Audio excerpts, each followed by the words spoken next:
We are live. All right, we are back at Senate Judiciary. It's February 4th. We have Ledge Counsel here with us to discuss the newest draft of S208.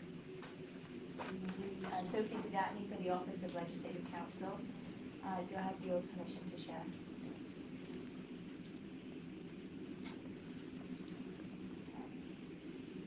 So we're looking at draft number 2.1, dated January 30th, 2026. And I'm just going to go to where the changes are, if that's okay, unless anyone wants some additional background.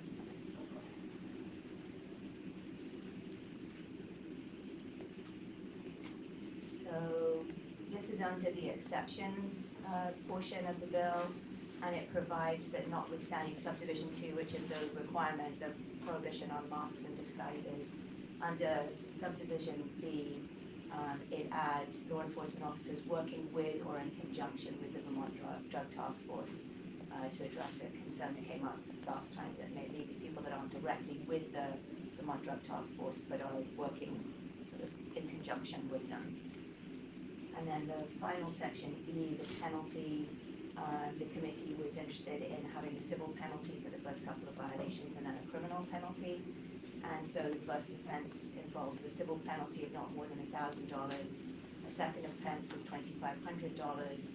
And then the third and subsequent offense is a fine of no more than $1,000, which does look a little odd because you're going from $2,500 for the second down to $1,000. But the difference is that the third and subsequent offense is a criminal offense. There was some conversation around that, and apparently it can be higher. I think there was a concern about whether there was a cap on how much for a criminal offense it could be, but apparently it can be higher than that. And elsewhere in statute, I believe there are criminal fines up to $5,000. So that may be something the committee is interested in considering. And then because of the civil violation here, the civil penalty, it adds some language here just to make sure that the Judicial Bureau would have jurisdiction over those violations relating to the standards for law enforcement identification in the bill. Since we're already on page 4, were you able to catch yesterday's testimony from Julio? Yes. I believe he had mentioned there was some concern about the criminal offense being in there as it was in another state. I can't remember if he cited California. Iowa and California. I can't remember exactly which states, but probably. And I think he had mentioned there was concern as with the criminal charge potentially being one of the issues that was raised in the lawsuits with those. Do you have any thoughts on that? Because I know we've been going back and forth about civil versus criminal. Yeah, the only thoughts I have on it was the testimony from Professor Bowman-Posman, who, because originally this was, the bill only had a civil penalty, and her testimony was that it didn't really make a difference whether it was a criminal or a civil, but I haven't done a separate deep dive on that, and I know Julio Thompson sent a number of additional materials yesterday, and I started looking through them, but I didn't come across anything specifically on the criminal piece, and that's certainly something we could look at for you. Yeah, that would be great. I know, ideally, I would like to make it as defensible as possible, and if we're getting testimony from Julio that there could be a concern regarding it being a criminal offense, I don't want to disregard that. So if we're able to get a little more clarity on that one, that would be helpful. At least it would be helpful for me. Yeah, that's my stuff. Committee, any comments or questions? So, Just one to discuss the criminal offense. Sarah Mathis. Sarah Mathis. I look forward to the clarity. I also haven't had time to read the additional documents that were sent. It is this, so the sound is less garbled, but it is now very quiet. And so it is still difficult to hear many people in the room. We have IT in here Yep. on top I of it. figured I sent a message, but I figured I would also add that it's hard for me to weigh in because I missed a lot of the testimony still. We were just discussing just the clarity around the criminal offense. And so I think you got most of it, probably. Okay. I will take a look at the documents that were sent by the Attorney General's office. And yes, we can kind of go from there. Aside from the criminal offense, does anybody have any other questions or comments on the changes that have come in? Okay. Great, thank you.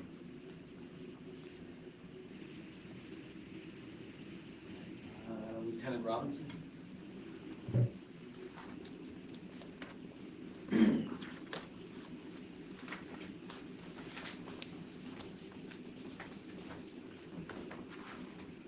did move the chair up, so you may need to move it down a bit.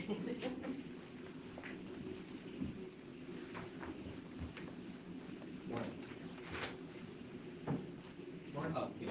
So, yeah, is this your first time? It is. Okay, great. So, we can introduce ourselves.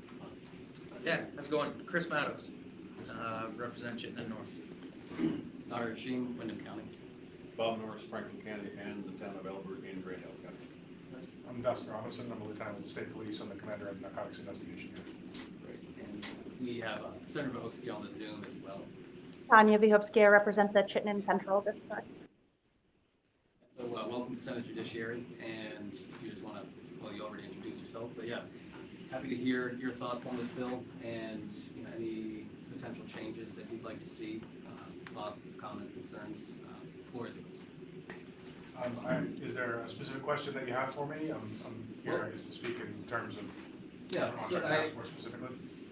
ideally, the drug task force, it's for me, it's not my intention to cause any disruption with that. I understand that there could be some challenges with how this is worded, but I'd like to make sure that it won't impact the work that you're doing. And if you do have any other general thoughts, happy to hear them, but did want to bring you in for the task force piece. Okay. So do you have any thoughts on how it could impact you folks, or any proposed changes, or anything along those lines? I haven't read, I think the most specific language that you were just speaking about with the Vermont Drug Task Force specifically mentioned. So I didn't really have any thoughts particularly towards us as a unit. Just get your copy. Senator Vohosky, do you mind if I pass down one of your copies to the lieutenant? That's fine, thanks. Just didn't want to get sharp. Oh, Thanks, sir. thank you. I got it. Thank you.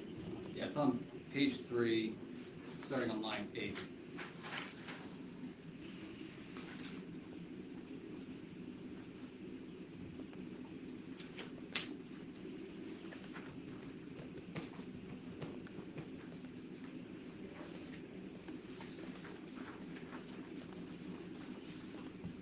I don't have any concerns. I mean, what is there something specific that you're getting at with that, or is there? Yeah, I'm so just not tracking. I'm sorry. yeah, no worries. So, I know that with the drug task force, there's some members who may not be in uniform all the Yes. time. There may be CIs that they're working with, and for the non-uniformed members who are in the drug task force, I'm trying to make sure that this bill, if it were to pass, won't disrupt or cause problems for the work they're doing, because they're generally not in uniforms and they're not wearing identification. And so that's what I'm trying to get at, is to make sure that this bill and the language that you're seeing isn't something that would be problematic for the task force. No, me reading it, I don't see an issue. I'm obviously not a lawyer, but I mean that seems to would cover the work that we're doing. Okay. Well, that works for me. Senator Morris? Yeah, Lieutenant, I was just curious, are there any other agencies in the state of Vermont that work independently, other than with the Vermont State Police, but the Drug Task Force, such as DEA or Burlington's a large municipality? Are you aware of any that work independently undercover? Yes. But I don't see where they're, we brought this question up the other day as far as, is it just the Vermont Drug Task Force or any other agencies working in conjunction with them? My question was, Burlington has a large police department, or they did. And do they have their own drug unit? You don't need to let me know that, but does everybody work with you or does some work independently? We collaborate with people, but they are definitely independent groups within the state, like specifically Burlington is one. They're not necessarily associated with us. We work with them, but they're not necessarily associated with us. Okay, and federal entities are independent of the task force, or do they? We work with them, but they can work independently. Senator Meadows, did you have any thoughts? No, that was just the same thought I had from yesterday about if there are other entities out there that work solely on their own, not in conjunction with the drug task force, whether federal, state, local, anything like that. But the answer sounds like yes. That does happen. Sophie, I remember you spoke about that a bit at our last hearing regarding this. Do you have any thoughts on working with or conjunction with the language that's raised? No, the intention was to make sure that anyone that is coordinating or working in conjunction with the Vermont Drug Task Force would be covered, including if there were federal officers, because that was another issue that came up in terms of the drug enforcement agency. But if folks are comfortable with the language, that will cover it. I think that was the goal. Yeah, thank you for your testimony. Just wanted to have you in here just to make sure we had a chance to hear from you regarding that specific section. Are there any other pieces just that you have any thoughts on that you wanted to share? Not at the moment, no. Okay, great. Well, thank you for your time. Thank you so much.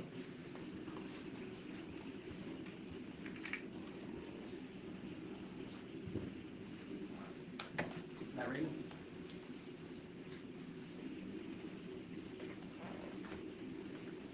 See you. Nice to see you.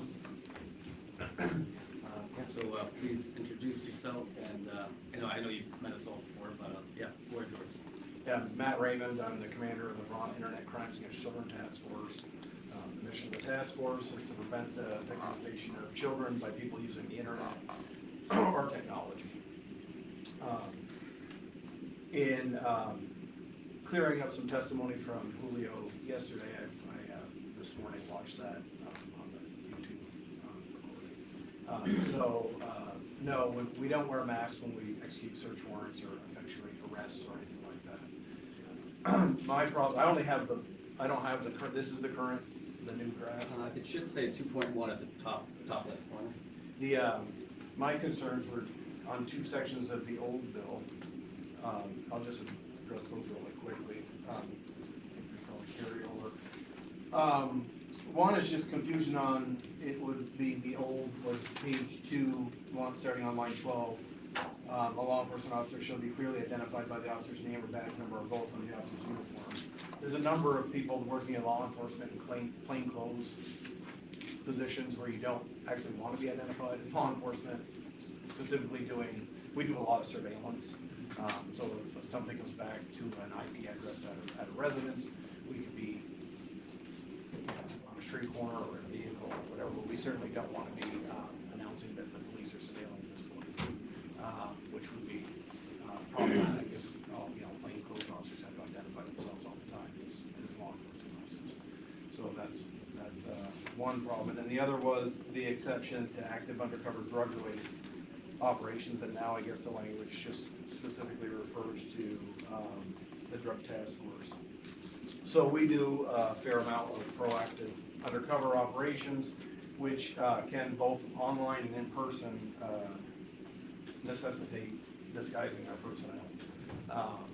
So I wouldn't want to limit it to just drug cases. I would think preventing the sexual abuse of children is actually probably as important, if not more, than drug use in this state. So that would impede completely what we do. I agree. I'll get to that, but I see Senator Mahovsky has her hand up. Yeah, absolutely. I apologize if you already answered this. The sound is still very quiet and it's difficult to hear most of what's being said. But I have two questions around the sort of surveillance piece. If someone is undercover and doing surveillance, would they be interacting with the public or would they just be sort of watching? Yeah, well, obviously you could be interacting with the public if you're out on foot walking somewhere and someone approaches you and talks to you. You're not effectuating an arrest or doing anything like that, but you could be just talking to a building owner and you may not want to tell them that you're the police, you're ICAC, and you don't know what their relationship is with their, if they're a landlord and it's a landlord-tenant situation. If you're having a friendly conversation with them, not identifying yourself as a police officer, it's part of the investigation. And it would be problematic if we always had to tell them. It'd be like forewarning everybody, and everybody's electronics are going to end up in Lake Champlain before we can get to them. That makes a lot of sense. And I just not knowing how those operations work. Yeah. I mean, my knowledge of what an undercover surveillance operation is strictly informed by like watching CSI. So I appreciate you giving me the more nuanced view. If, in your opinion, if we were to expand that exception to also include working with ICAC, in conjunction with ICAC, would that cover what you needed it to cover? Yeah, I'd have to read the current draft language, which I haven't seen until I just heard it as I was sitting. Yeah. No, the current language doesn't include that. It includes working with or in conjunction with the drug task force. What I'm suggesting is an update that would also include working with or in conjunction with ICAC. Yes. And Okay. Great, thanks. yeah, along those same points, I mean, I'm not opposed at all to adding ICAC and KUZI to that list of exceptions. The one piece that I wanted to also highlight is on page 2, line 7. Is that on the newer or the old? Draft 2.1. Okay. Yeah, the newest one. Okay, so where we, yeah, apologize. No problem. Page 2, line 7, you'll see it starts with disguise while interacting with the public. Right. The one piece I was contemplating putting in there, and this is from a conversation I was having with Lieutenant Colonel Lone earlier this morning, adding disguise while physically interacting with the public, because I understand that there may be circumstances where detectives are posing as somebody who they aren't online, Right. in chat rooms or Yep. whatever it might be. And so, my hope would be that if we were to add physically interacting with the public, that could cover that and continue to allow for these online investigations. Yeah, so I don't want to give a YouTube tutorial on how to not get caught, but it can also be in person for us as well. Right. And Which would if we were to, by this next section, I'm assuming. yeah, so I'm thinking if we were to add while physically interacting, and then also add just a general exception for ICAC and KUZI, I mean, my hope would be that would cover you folks both in the digital realm and the physical face-to-face realm with folks. Yes, I believe it will from reading this. Committee, any thoughts on those changes? Sarah Norris? Yeah, I was just curious, I know you mentioned, Chair mentioned KUZI. I know we have Lucy, I know we have several other places throughout the state. Do you just work specifically with KUZI, or would you recommend including all of those? So, we have ICAC members that are on KUZI that are also work ICAC cases. So I don't know of any SIU members that are doing undercover proactive online investigations. But even if they work in conjunction with ICAC, then Right. they would be covered on this. Correct, yes. I do have one question for Sophie. Maybe I missed it. So you were saying that on page 3, line 8, law enforcement officers working with or in conjunction, and I believe that we just heard that there was independent cases out there who have their own drug task force. If they work independently from these, are they covered on this particular section?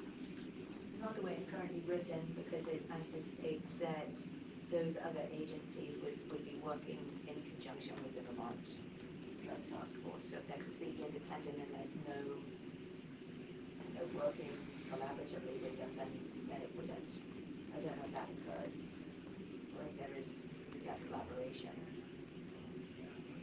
But Well, I don't know if the it's claim- collaboration, or not, but Lieutenant Robinson just testified there are independent agencies out there that have the ability, but may not work directly with, or in conjunction with the task force. I just want to make sure they're covered, that's all. Yeah, and if they're completely independent and there's no collaboration, then that plain language that's in there right now would not cover that.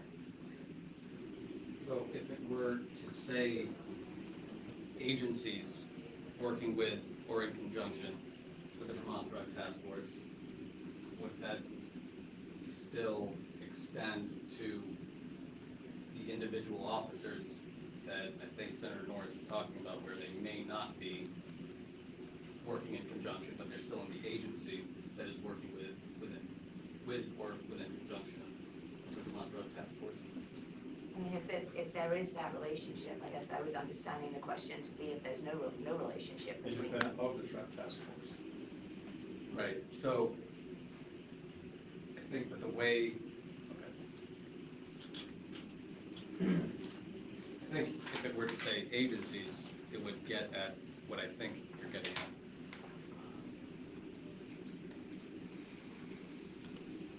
Can I? Oh, sorry. I Yeah, didn't- go that's okay. My concern with using the language of agencies is that could theoretically mean any agency that's ever worked with them, then everyone is able to just not, like, it creates that problem for me that you were talking about making an exception so wide that it makes the law essentially meaningless. Because my guess is that at some point, probably every law enforcement agency has worked in conjunction, and then it applies to everyone there all the time because they once worked. Like, I have concerns about that. Yep.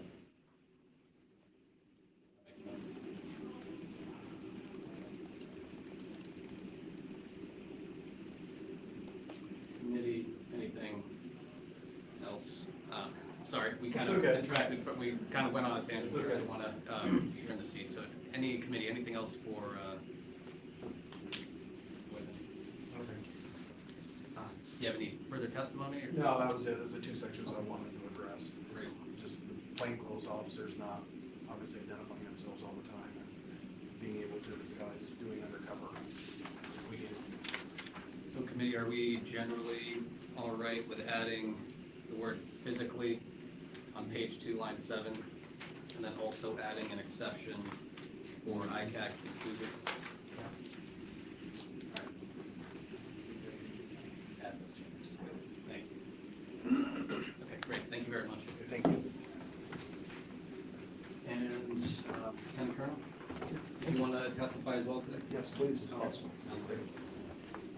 And I know you're not, I don't see your name isn't on the agenda, but of course, you're more than welcome to, and we got plenty of time, so. Yeah, again, just please introduce yourself and take it away. Good morning, my name is Sean Loam. I'm the Deputy Director of the Vermont State Police. I'm a Lieutenant Colonel. I'm excited to be here because some of these things I worked in before. I was Drug Task Force member for many years.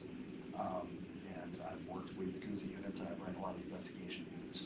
So I had a statement that I was going to read, but before we went on, I just wanted to provide, just from the conversation that just happened. Creating an exhaustive list of agencies is very difficult in units. So my concern with the previous testimony, that the end of it was that when we talk about people that maybe work child sex cases, and we say, well, okay, well, it's just Newsy and it's just Cousy, you're now limiting the Orleans County unit to doing an undercover operation with the FBI for child sex predators. Is it possible to look at the language as to what the intent is for the interaction? So to say people that are working undercover investigations that require anonymity or a disguise to effect an arrest under one statute or under another statute. Because that opens it up for us that we don't end up putting ourselves in a position where, for instance, ICAC is a specific goal, but Homeland Security Investigations does a lot of child pornography cases, and the state police assist them. And if they're involved in that situation, are our members in the SIU status out of compliance with this, attending or being part of an impersonation online to catch a child predator? In that same vein, when we talk about drug task forces, like Senator Norris said, Burlington has their own drug task force that are separate entities that are differently funded, differently managed, differently policies and procedures than the Vermont Drug Task Force. Recently, St. Albans PD had a street crimes unit that was essentially an undercover drug task force. Barry PD has stood them up when they could and taken them down when they couldn't. Trying to think, Brattleboro has a few people assigned to the task force, but when their numbers get low, they'll pull those people off our task force and they'll work independently from Brattleboro in an undercover capacity. So if we look at what they're doing as opposed to who and what they work for, I think you would find yourself not having to create a list that may have so many exemptions. This is just from the outside that I wanted to provide. Yes, sir. If I could, I take the point, and I think in a different world, we wouldn't have found ourselves going in that direction. But one of my concerns throughout has been that the federal government has been completely disingenuous in how they respond in court and the cases and the rationales that they make. So you use the phrase, do they need anonymity? I think Christy Nome would say ICE agents need anonymity. Why? Because they're afraid that they'll be doxxed. But that, of course, is true for every police officer who identifies themselves. They run the risk in an internet society of having people put their face and their name out there. So I don't buy that rationale, and I think one of the things we've been struggling with here is how to proactively prevent those kinds of, to my mind, silly arguments that they need to be masked and they need not to identify themselves.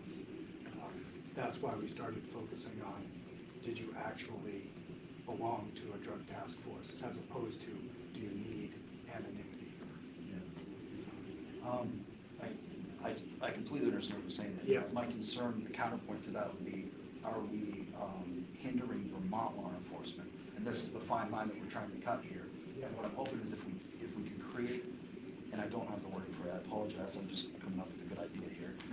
If we could create the idea maybe that we could talk about the action, the criminal investigation. Criminal investigations to include things that require undercover operations, and put, what do we have? Let's talk to our partners. Maybe it's drug investigations, child predators, arson investigations, and there's certain investigations that may require some sense of an undercover perspective.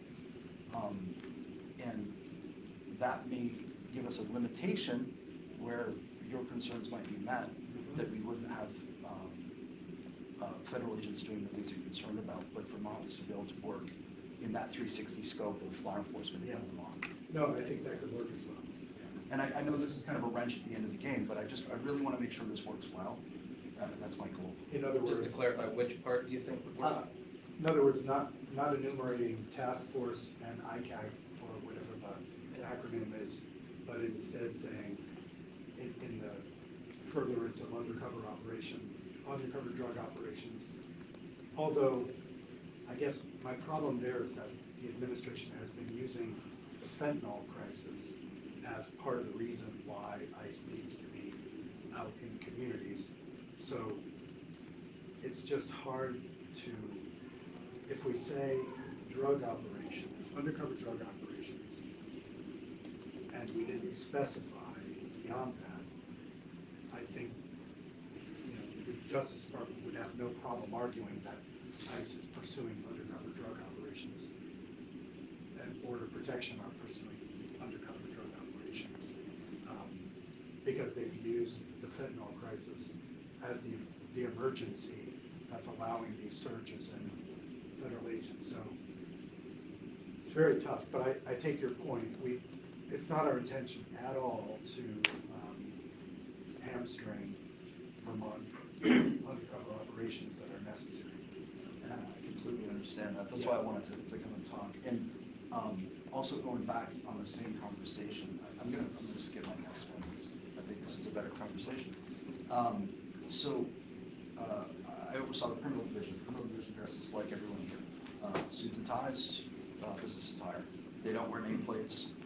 They carry a badge, just like Lieutenant Robinson and gentlemen before me, and firemen.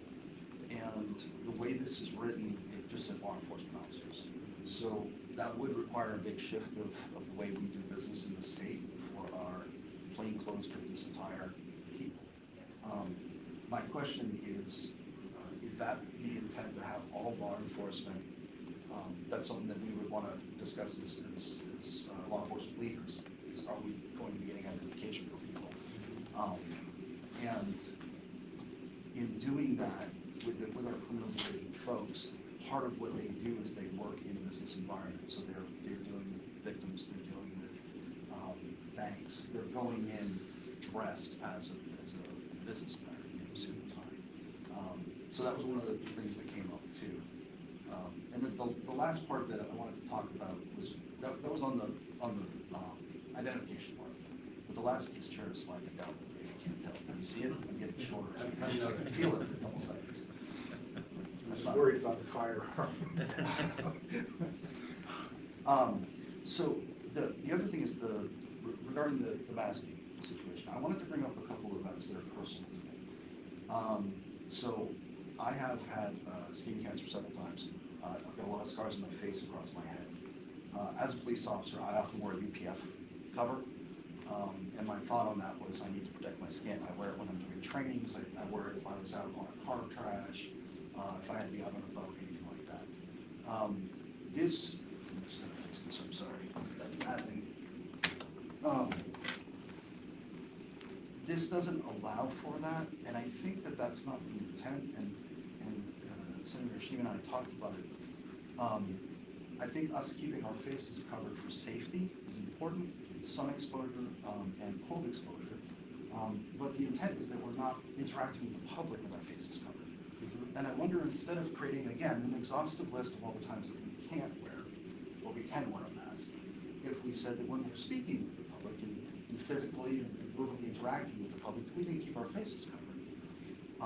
That may cover a lot of this, with the exceptions of drug task force, sexual assault, undercover situations, tactical services. But that the general person, whether they be in a suit and tie or in a uniform, when they're interacting with the public, they should have their face open. And I agree with that. On the same hand, living in 5 miles from Canada, if I'm in a car scene and it's in mid-December or even mid-November, it's cold. And exposure after about 30 minutes is frostbite.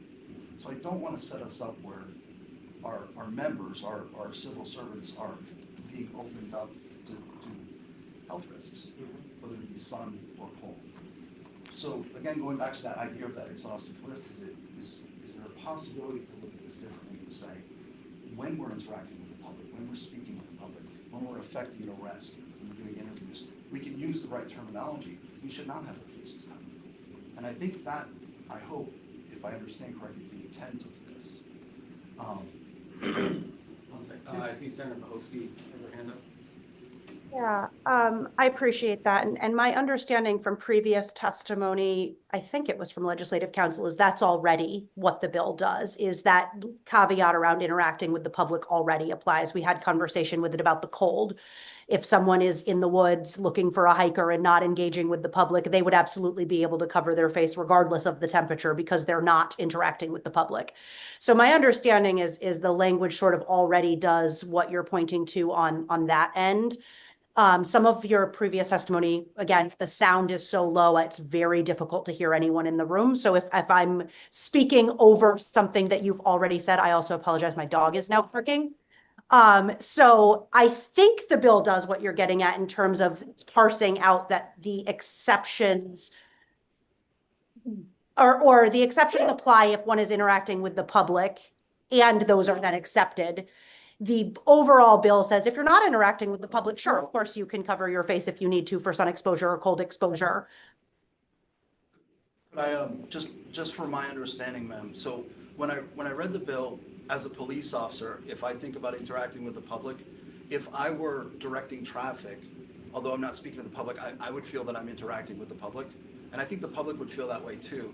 My concern is if I had my face covered because of extreme temperatures, even though it's not below -10, and I'm out at a car scene and someone takes a picture of me with a facial covering and sends it to my boss, am I on the hook for a $1,000 fine? And I think maybe, I think we're talking about the same thing, but maybe just defining what interacting with the public might be important. That, again, that physical conversation, that interaction. So as a police officer driving down the road, I consider that interaction with the public because I have to be on my best behavior. If I'm speeding, the public's going to notice that. And I think that's the part that I'm a little nervous about is without that clear defined interacting with the public part, as I take it, and most police officers I've talked to, when we start our shift, we are interacting with the public. That's how I look at it. Yeah, I appreciate that. And I'd want to be really careful how we define that, because some of the instances that I have heard that are deeply concerning are, there was an instance in Winooski with an unmarked car with masked men in it following a student to school. And to me, that's not okay. We don't know where they office. And this is the other piece for me too, is to some extent, and I do want to be careful how we define it. We're protecting officers too, because we don't know, were those police officers, were those people planning on just kidnapping someone? We have no idea because we're missing a lot of these requirements on what people can expect from law enforcement. At what point can they say, yes, that is law enforcement, and these are other people that are impersonating? Like, this has created so much danger for everyone, and that's really what I'm hoping to sort of narrow in on. And again, and that is coming to the point of the sort of identification. It is my view that if a uniformed officer is engaging, they should have their identification displayed. And if that's not current practice, I think it should be. I agree. The state police always has that. We have our nameplate. We've got, I'm looking at the camera, so it's backwards, but I've got the nameplate, I've got the badge, I've got the, we make sure that happens. It is a little more difficult with the criminal division where we have people in suits and ties, and I think we should try to vet that out and figure out what the goal is. And if the goal is to have them identified, we're going to have to, statewide, figure out ways to make sure people are identified when wearing business attire. I think like you mentioned, the interaction part is the part that I'm stuck on, just because I would be concerned that, the public has the right, and I expect them to report bad behavior for police officers. So if I'm speeding, please take the picture and send it to my boss, right? That makes sense to me, and I get those complaints and I deal with them. My concern is if someone sees someone masked, that they believe they're interacting with the public, are they then going to be fined $1,000, which is quite a bit of money, for something that wasn't the intent of the bill. I really think the goal is, and I understand your instance that you're talking about, I'm thinking about the everyday, 300 times a day. It's the speaking, engaging, affecting an arrest that unless you're in an undercover capacity or working with a specialized unit, you should not have your face covered. And I don't mean to simplify it, but I think that's what hopefully my testimony is to say. If we can either say what the interaction part is so that we feel more comfortable in being able to pull up a face mask because it's cold or because of the sun, and then understanding that we are not wearing this when we're interacting with the public as opposed to just being out in public. Sorry if that was confusing at the end. I might not have explained that the best, but.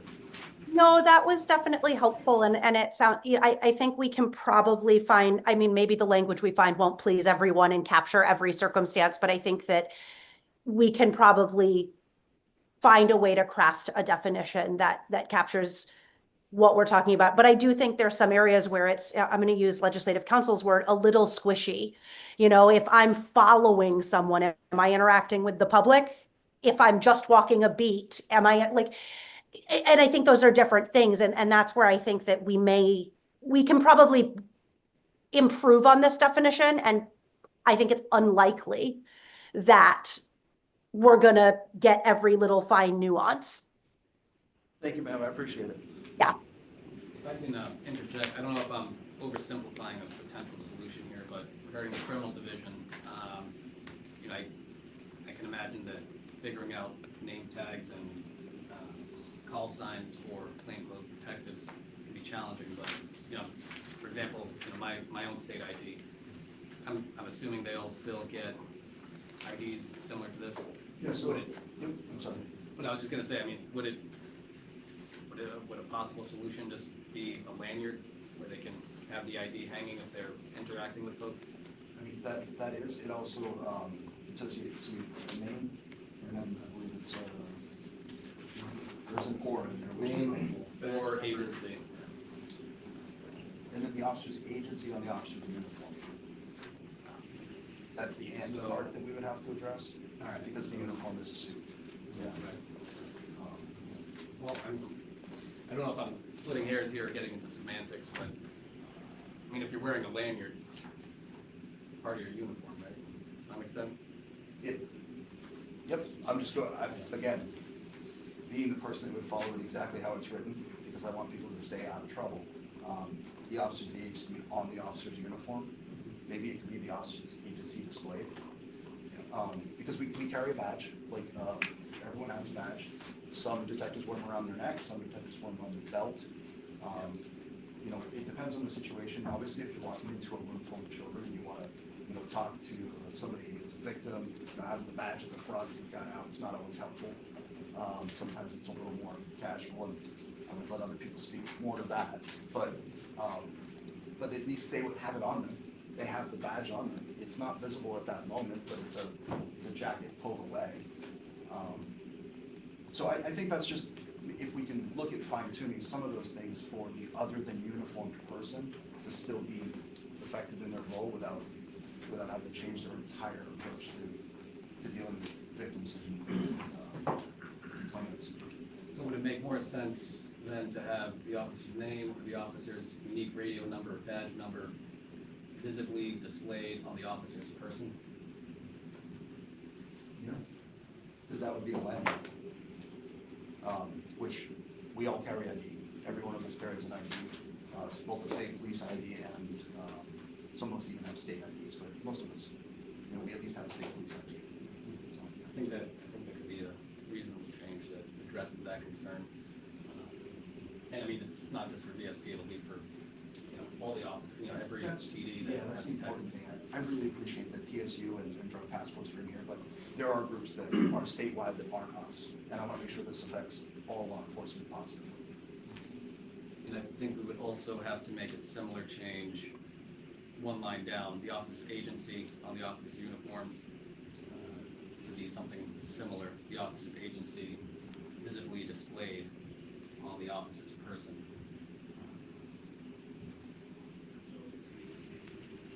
Table notes here.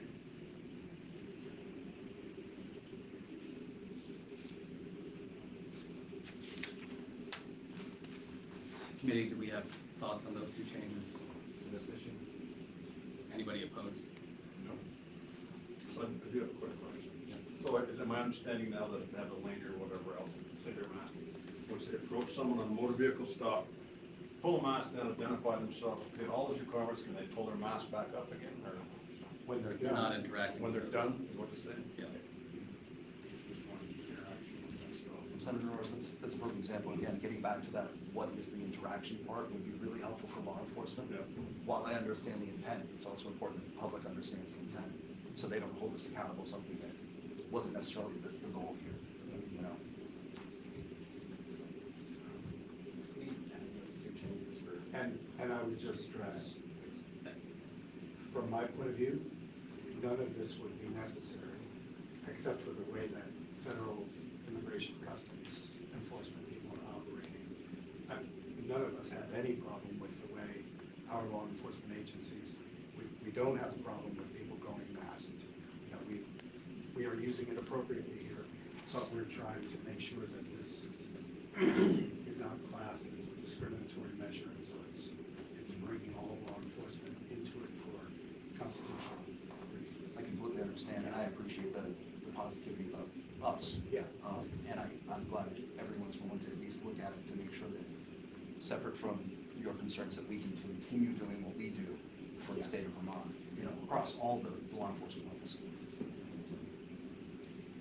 And I know this is kind of veered into making edits to this, but I think this is very helpful conversation for everybody, and I think this is a good process here. So we've got those two changes there. Are there, and I kind of disrupted your testimony. Did you have more that you wanted to share with us specifically? I think if we're looking at the interaction part, that answers everything, because my concerns were being exposed to the elements, sun, wind, cold exposure. But if we're talking about Senator Norris just said, pulling it down, having that conversation, having that interaction, being able to pull it back up for safety and wellness, then I don't think we need to address as much as that exhaustive list had. Because so much of it would be covered under the idea that you're, engaging the public. Maybe engaging is a word that we can talk instead of, in the public. But I'm wondering if, going back to page 2, line 7, where I suggested physically interacting with the public, if we're putting physically and verbally interacting with the public, is that? I think for me, that's a big change, because that's that engagement, that's that interacting when we're having a conversation, traffic's, on the traffic stop or during an interview. But when that's over, I'm thinking about, I'm going to use boat patrol, and I'm not a boat patrol person, but they're out on the water all day. They've got EPF coverings, they're wearing different hats, different uniforms. When they get on that boat, they're going to remove that. They're going to have a conversation when they get back on the boat. They're going to put it back up to do the paperwork. I think that's appropriate use of facial coverings. Committee thoughts on physically and verbally interacting? Physically and or verbally. In other words, if somebody's in a crowd and nobody happens to be talking to them, I would still want the mask off. Yeah. Wait, I'm sorry, say that. So in other words, I wouldn't want it to be that it only applies if somebody is physically and verbally interacting, that the law applies. I would want it. So my thinking is you've got a demonstration, you've got ICE agents, masked. Even if they're not talking to somebody, I would want this law to apply. Right. Yeah, no, that's a good point. So is it just a demonstration we're talking about, or someone doing the foot beat? No, we're talking about broad interaction with the public, but obviously the one that we've seen again and again as the flashpoint is demonstrations where people are confronting ICE and saying, identify yourself, remove your mask, and are refusing to do that.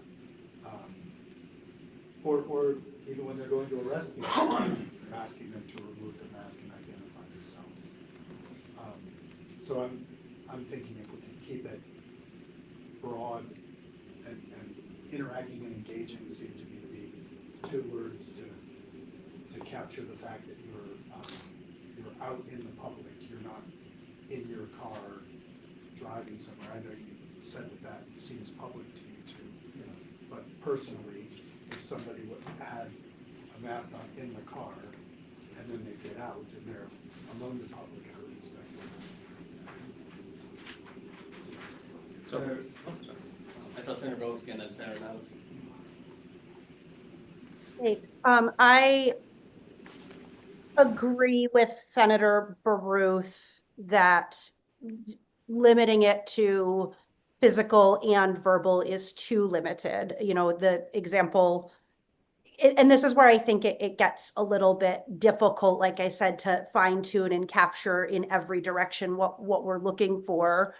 And I actually, even within the car, wouldn't capture the instance that I was pointing to that is a real thing that happened in Winooski.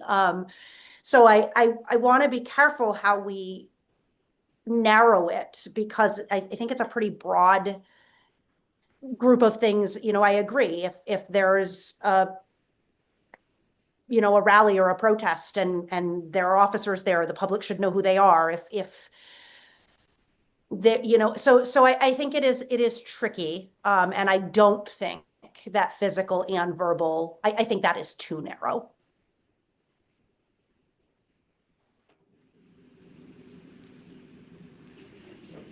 Oh, wait, I'm sorry, Senator Matos was in there. No, I was just thinking, I think we talked about it the other day, like doing the beat down Church Street, cold day, got a mask up, not talking to anybody, you would not want a mask on in that situation. Well, I take Senator Bohofsky's point that seeing a car with masked agents riding around in it is unnerving. So I guess for me, the most important point is when you're out in the public, so you're standing with people, then I would want no masks and identification for sure. I'm a little less clear on what I think about whether in your car you could be wearing them. The chair mentioned being out in the woods looking for evidence or something. I don't think anybody would have a problem with somebody wearing a face covering just for personal comfort at that point. In a way, this is starting to remind me of the mask rules that we had during COVID. You know what I mean? Like when you, but there it was the reverse. When you came closer to people, you masked up. When you got further away, you took the mask away. I guess I'm seeing that in reverse, where if you're not going to be affecting somebody's personal space or view of the world, it shouldn't apply to you. Maybe I don't know. Yeah, I'm just thinking about this Friday. It's supposed to be very cold. Might not get to the threshold that's in the bill now, but Friday nights downtown Burlington, who's out and about? Right. Students, folks, bars, police officers. They're just standing there for the most part. I mean, I used to be a college student. They would be standing there monitoring what's going on. I don't remember if they had a mask on or not, but if it was a cold, cold night, -8 degrees, they more than likely would want to have a mask on. And it doesn't meet the threshold, or if it's 0 degrees, whatever it is. But they're not interacting. They're not talking with anybody. They're just monitoring the situation. They have their badge identified, call number identified there, so that's not hidden or anything. They have a cold weather mask on. That wouldn't be allowed, and you wouldn't want that to be allowed. The identification part is still there. They still have I badge. think it would be allowed. Well, and we could Not move interacting. to -10, to 0, or, Well, below freezing, whatever. what I'm getting at is, I think Senator Bruce's point about interacting is being there, walking down the beat, being seen in public. That's just where I get, a little Well, concerned. and, I had a teacher who used to say, you fool around and you ruin it for everybody. And that's what we're seeing here, really. I mean, traditionally, in Vermont, it's a cold state.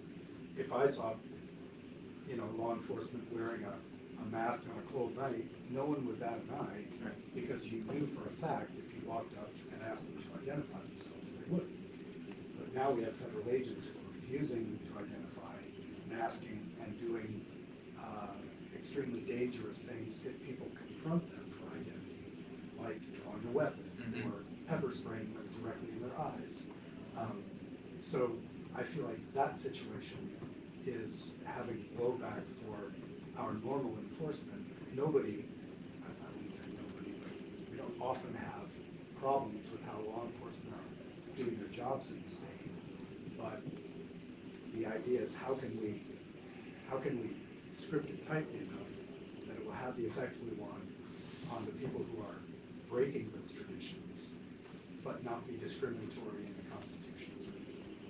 And that's what keeps hanging us up. Yeah. Could we do it in a way where, you can't, I'm trying to think of how I want to word it, but if you're wearing a mask, cold weather climate, or in the summertime, personal health reasons, when you are asked to identify yourself, interact in an identifying manner, something like that, be able to, like what you said, kind of your common practices now, bring the mask down when you're talking to somebody, because your identification is there, maybe not your facial because of the weather, but if somebody asks for your identification, you are then fully interacting with that person and therefore cannot be wearing a mask, because I'd imagine that'd be a shorter time period. I think I get where you're going. So basically making a requirement that if you are wearing a mask and you're maybe not directly talking to somebody, but you're just standing, you know, monitoring college students in Burlington, if somebody comes up to you and they say, you know, name and badge number. Yeah, You know, and and they want to see your face. They have it You're shown. required to show your face. Is that- I think it might be a way to help solve the problem of not being able to, you know, during these conditions, whether it's sunny out or it's cold out. Because I don't want to get into a situation where, I think we heard it the other day, well, it's cold out, maybe you just don't walk the beat. Well, then that sets up, hey, if it's cold out, I can do whatever I want, because no one's going to be there. So in that situation, I would definitely not want to enhance those opportunities. Senator Norris and then Senator Robinson. Yeah, I want to keep kicking this can down the road here. Mine was very similar to what Chris was saying. An officer, okay, any officer standing across the road minding their P's and Q's, behind a jersey barrier, a barricade, behind a fence, not doing anything, just standing there with a mask on. People, and I've seen it on TV, I don't know if you have it. People come charging across the road, slingering them, pointing at them, whatever else. What's your interpretation of that now? Are they, just by standing there behind the fence, they have to give them their name, and they didn't initiate this, they're So across the road. These are masked ICE agents? No, masked officers, asleep, ICE agents, Okay. masked officers. Well, and the reason I ask is because ICE has begun to just put the word police across their uniform, hoping to have people confuse them with their local law enforcement agencies. So, in this moment, being a masked officer is provocative. That's the way I look at it. So when you say they're minding their P's and Q's, not doing anything, why do they need to be masked? Because they choose to. Well, and They're behind a locked fence, Yeah, not even facing these folks. They come charging across the road, doing whatever they do. You can call it demonstrating, protesting, assembling, whatever you want to call it. They initiate this particular incident. but I guess what I'm saying is the initiating is not what they're doing. It's that ICE is trying to normalize and regularize masked, anonymous law enforcement agents and try to get Americans to believe that that's normal going forward. And I don't want to live in that world. So these days, if I'm driving down the street and I see a masked agent somewhere, my assumption is that it's ICE. My assumption is that they're going to refuse to identify themselves and that they may be looking to pick up people from my community, throw them in a car and drive them away. So to me, that's the provocation, not the protesters who are going up and saying, identify yourself. It's, I view what they're doing as a protective community response to this irritant of anonymous masked agents who are, you know, armed and dangerous. Well, once again, I try to stay away from, I know we're all over the administration and federal agents, whatever else, but evidently we can't pull ourselves from the place that you put. I was talking about local law enforcement, so I'll just open that discussion. But thank you. Senator Belinsky. I really appreciate everyone wanting to work to try to narrow this in. My concern with making it that if someone asks that you have to is that people aren't going to ask, because whether we like it or not, what the federal government is doing is making people afraid generally, not necessarily because local law enforcement is going to act that way, but because any law enforcement is acting that way, it is increasing fear. And so my concern with saying you can have your face covered unless someone asks you not to, is no one is going to ask, because how are they to know that this law enforcement officer is not going to tear gas me or shoot me for asking? They're not. And so I think we can, as much as we want, try and acknowledge that our local law enforcement is not behaving that way. But if any law enforcement is behaving that way, it is going to increase the public's fear that any law enforcement could behave that way. Oh, go ahead. Senator Meadows. I was just gonna say, I think the penalty for the actions that Senator Bielski's talking about is probably much more than $1,000 fine. But the penalty for the person who asked is they are perhaps dead. So they're just not going to ask. All right. Let me go back to the witness that we still have in our seat and see, get it back on track here. Do you have additional thoughts or, I mean, you've provided some very helpful testimony. I mean, everybody has. Do you have, based on everything you've heard, do you have any additional thoughts or any testimony that you wanted to share? Well, I want to thank everyone for having me here. Senator Madison, you brought up a really good point about walking the beat in Burlington. I think that's something we should keep in the back of our mind, that an officer that's walking the beat in Burlington is exposed. But they are in public. So, with the intent of this bill, but still keeping law enforcement safe. Because we do need to keep our law enforcement safe in Vermont. And free of frostbite and free of any other dangers. We do have some good caveats with the, chemical and irritants and things like that. But that's a perfect example of being just exposed for a long period of time in public. And is it acceptable to wear something to keep warm? And I think that's what I would leave it with. I think it's a perfect example that happens every day, many times a day, as opposed to the exception of something negative happening. So I would use that as our Vermont example of Burlington PD walking down Sherp Street, keeping Sherp Street safe, and having that fish covered and keeping their nose from frostbite. I think that's where I would end it. But I really do appreciate everyone's time and for being so professional in listening to me. So thank you, ma'am. Can I just say, I really appreciate you throwing away your canned testimony, because we usually spend quite a lot of time listening to stuff, and then we ask people to comment on the bill. That's when it gets interesting. Yes. And you just started there. So I appreciate it. I had never done this before. It was my first time doing canned testimony, and I decided it's not for me. Yeah, just speak from the heart. Thank you very much. Do you mind if I take this? Is there someone else? We can get you a copy. Yeah. Oh, actually, sorry, you sent me one this morning. Actually, you can take that copy. I have an exact replica I can put back on Senator Hoops' desk. I don't think she'll hold it against me. No. I often take notes on my bills, so I actually do okay. need my copy back. We can have that back. Sorry, I assumed there. Yeah. It's back on your desk. I think he's got it, but thank you. There was one thought I had regarding some of the safety stuff, which could be a cross-reference to OSHA, occupational safety hazard.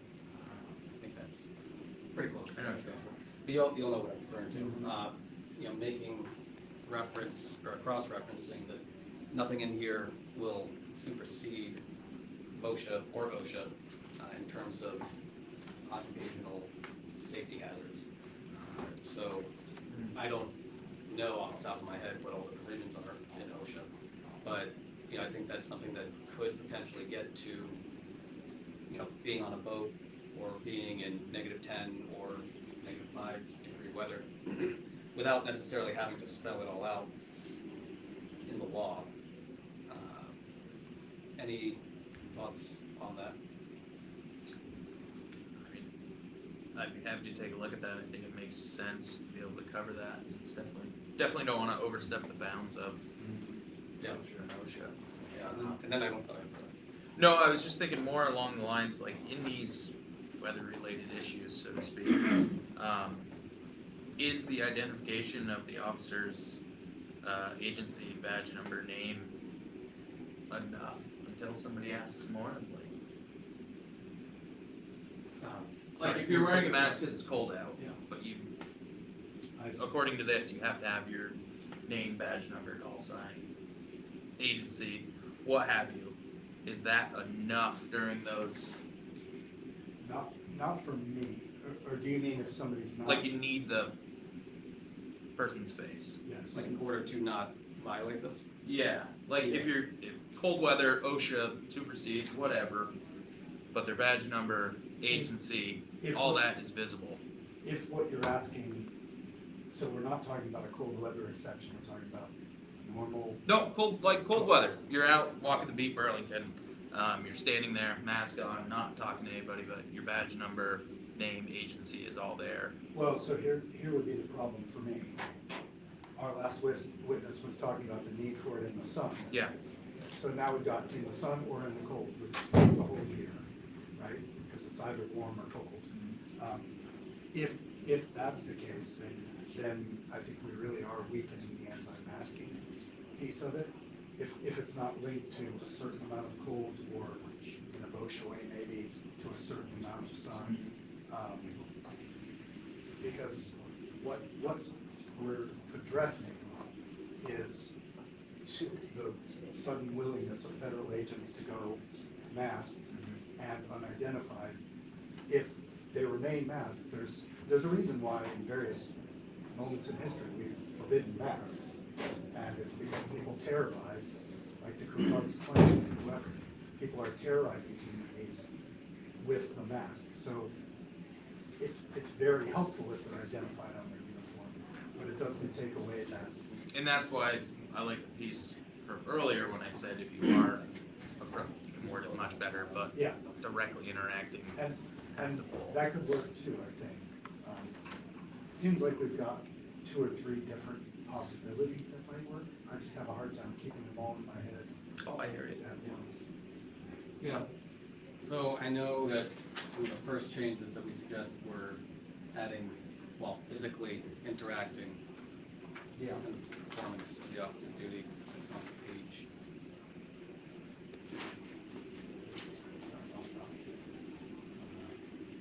Yeah, page 2, line 7. And then the changes further up,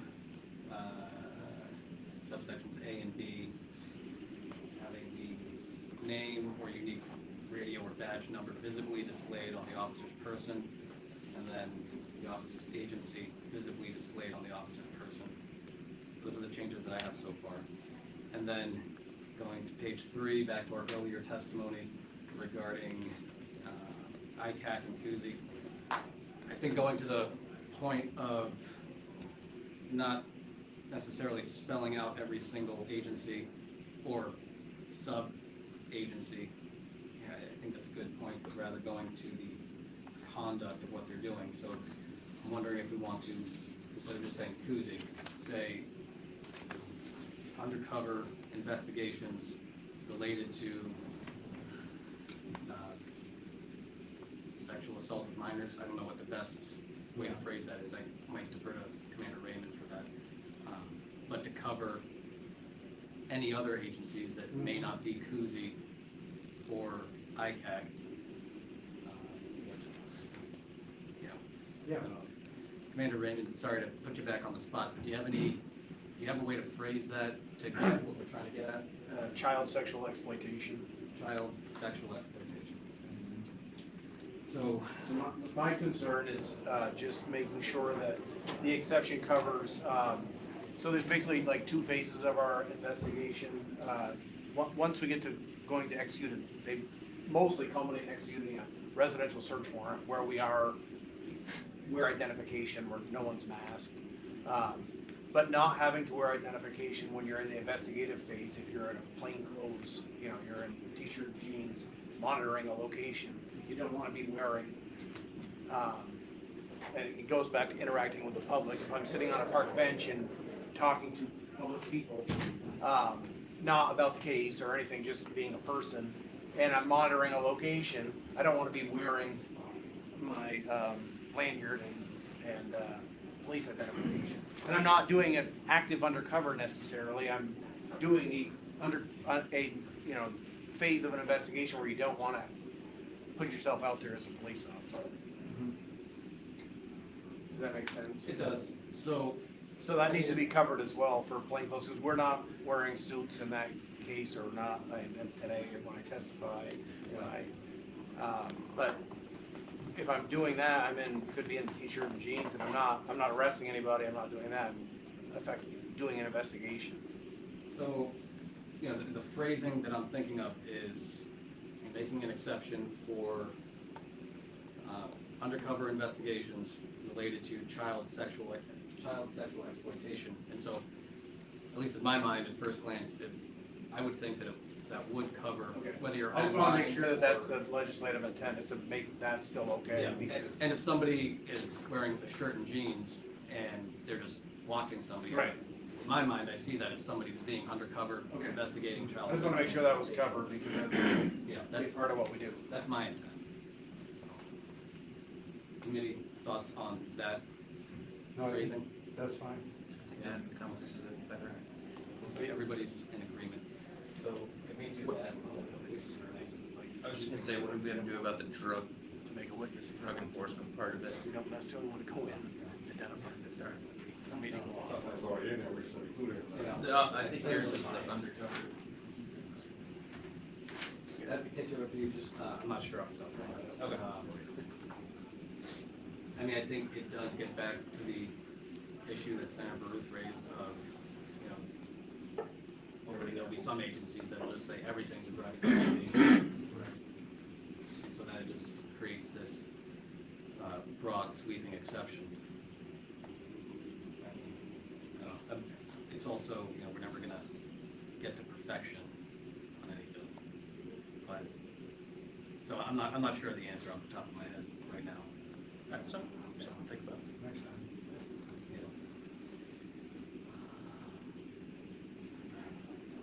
Anything else? Further comments, questions? Just, I know we had asked so we should look at the constitutionality of making this a criminal offense versus a civil. We simply just eliminate the criminal offense and not create all the work for so people. That's the fit here, so. Yeah. I think,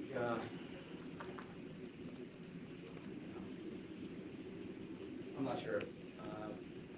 I mean, I can take it or leave it with the criminal piece. I mean, I think having a tiered civil penalty aspect of this is fine.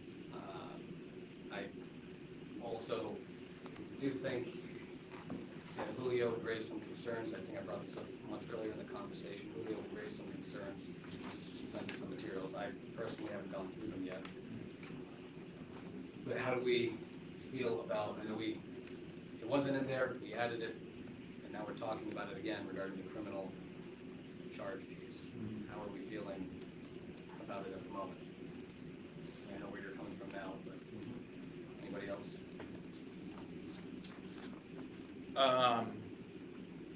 Off the top of my head, if there is that constitutional concern with Zoe, Sophie, sorry. Constitutional concern about that, and if our intended hope is to be as broad as we can be, and not discriminate or have that concern, I think it would be a civil penalty would alleviate that concern. Right? Yeah, and I think it also gets to the discretion piece of it. I mean, I know we've got black letter law in front of us, but I think that if you've got two troopers on a car stop, one of them's on FTO, and the other, is training them, I don't think he's going to write him a ticket if, he sees a mask on at the wrong time or something like that. But if you start introducing crime to it, that makes things a little more potentially challenging. But then I think it also goes to another point that was raised earlier of, the agents or officers who are just repeat offenders disregarding the laws that we've created. So I saw Senator Bohovsky's hand up first, and then you, Senator Ruth, and then we'll. I will read what Julio has sent, but at this point it's fairly unsettled. We have some constitutional experts saying it doesn't matter if it's civil or criminal. We have some saying maybe it does matter. Getting at the sort of pattern of disregard, I would prefer to leave it in the tiered way that we have it. There's a lot of discretion in whether or not, an officer says, yeah, you know what, it is cold, like you weren't really talking to, like, I think that once it becomes a pattern of behavior, I would really prefer to leave it how we have it. It was already a compromise because I wanted the original offense to be criminal right out of the gate. Well, sorry we're tackling up more work on it, but I'll look at Julio's materials as well, and if there is any little bit more clarity that we can get around potential issues or not with having a criminal offense, I think that would be helpful. And then, dare I say, I think we might be close to being finished. I was just gonna say, we are close to the end. I would suggest flagging that as a decision for us to make. The criminal part? Yes. Yeah. And then, because we're gonna be involved in trying to reach consensus and getting a little here and taking a little there. So leaving these things on the table for that session, as opposed to trying to get to an answer now, Yeah. I think allows us, in the final analysis, more ways to reach consensus. That would be my way of looking at it. Yeah, I'm not sure what to do about the NIU piece, that Senator Matt was brought up earlier, and The NIUs. I brought that, was it? I think you did, the Vermont Drug Task Force piece of the independent agencies. Oh, I didn't know the acronym. You just blew the whole atmosphere. I don't wanna take credit. I mean, for that, I don't know how much we're gonna be able to perfect that particular area if there's, you know, because, I mean, yeah, our state agencies work in conjunction with federal agencies, and they would be covered in that, but there could be instances where the DEA is doing their own independent investigation. So then I guess there's a question. Right. Yeah. So, not sure, but I also know that we're not gonna necessarily get it perfect. But it's still a point to revisit and see if there's anything that we can clarify there. Senator Mahosky, did you have your hand up? I thought I saw. No. No? Okay.